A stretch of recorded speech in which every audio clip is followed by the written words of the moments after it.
Hey guys, this is Tara Devlin. Okay, we are now at the stage of America's decline and degradation where rich insiders with anonymous crypto wallets are gambling and cashing in on the timing of Trader Trump's illegal and unconstitutional attack on Iran like it's some kind of Black Friday sale at the Death Factory. When you have a political system this corrupt, run by a corrupt and criminal con man who's doing everything he can to distract from the fact that he's in the Epstein files, of course it's going to eventually find its way into literally monetizing war in real time. No longer do you have to wait for the war profiteering, it's happening immediately. At least 7 different accounts on the prediction market called Polymarket walked away with more than $1.5 million betting on whether Trader Trump would attack Iran this past weekend. These aren't just random schlubs in their basement guessing at headlines. Blockchain analysts have already flagged most of these accounts as, quote, suspected insiders because of how tightly their bets were clustered right before the attacks and how they all moved in tandem like a coordinated operation that had the answers to the test. So while normal people are doom scrolling, praying that this isn't going to spiral into a wider regional war, and God help us, how did we let that baboon back into the Oval Office, and shame on everybody that voted for it, a handful of well-connected, greed-centered ghouls are effectively ringing the cash register for themselves every time Trader Trump escalates. This is a system now run by such unaccountable and untouchable, greed-centered ghouls that they're done pretending that war isn't a racket. They don't care. Polymarket, of course, tried to dress it up as some kind of public service. They said the prediction markets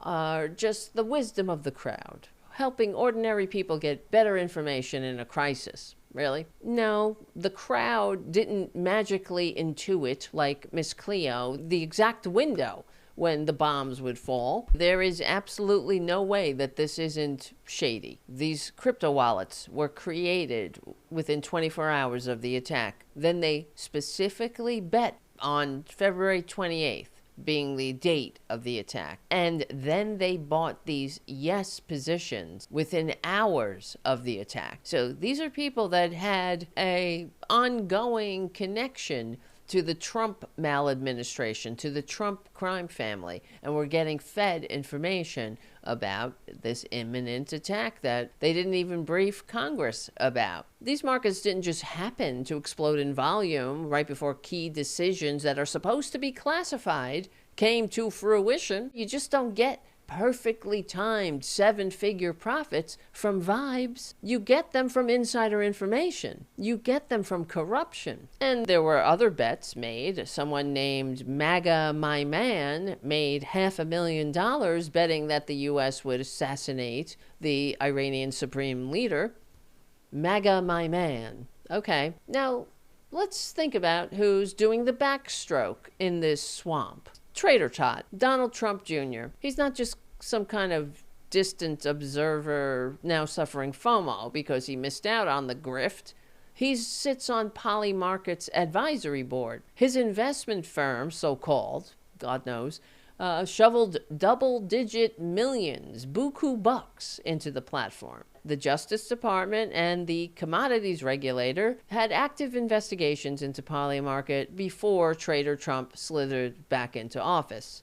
And what do you know? When he got back into the Oval Office that he disgraces every day, every minute, every second, those investigations evaporated. If nobody investigates the corruption, nobody sees the corruption. So therefore, does the corruption exist? The message couldn't be clearer. If you're in the Trump crime family or in their orbit, regulators better sit the F down and shut up, because war is a side hustle, booby. The message couldn't be clearer. If you're inside the Trump crime family, then regulators better get out of the way. So when we say that suspected insiders are making 7-figure scores on the timing of U.S. policy actions, we're not talking about some abstract academic question. We are talking about this happening on a platform that is financially and politically intertwined with the Trump crime family. Trump runs an illegal and unconstitutional war without congressional approval, without public support, and somehow his kid, his spawn, is helping oversee a casino where people who look a lot like Trader Trump's associates are just happening to make a boatload of money whenever daddy decides to make a boom boom. Democrats are at least trying to slam the brakes on this. They're calling for bans on these kinds of betting markets. But they're not going to get any traction until Democrats get back into power, because there's a direct line between the profiteering and Trump crime family. Republicans don't get into office for altruism. This is why they're in office, to grift and crime and rig the game. This is where we are. The United States has a so-called president launching strikes without congressional authorization in clear defiance of the Constitution, while his insiders and let's say investors, right, cash in on the baboon's decisions in real time. And the regulators are told to stand down or don't even exist. And we're just supposed to say, well, this is how modern markets work. It's not a glitch.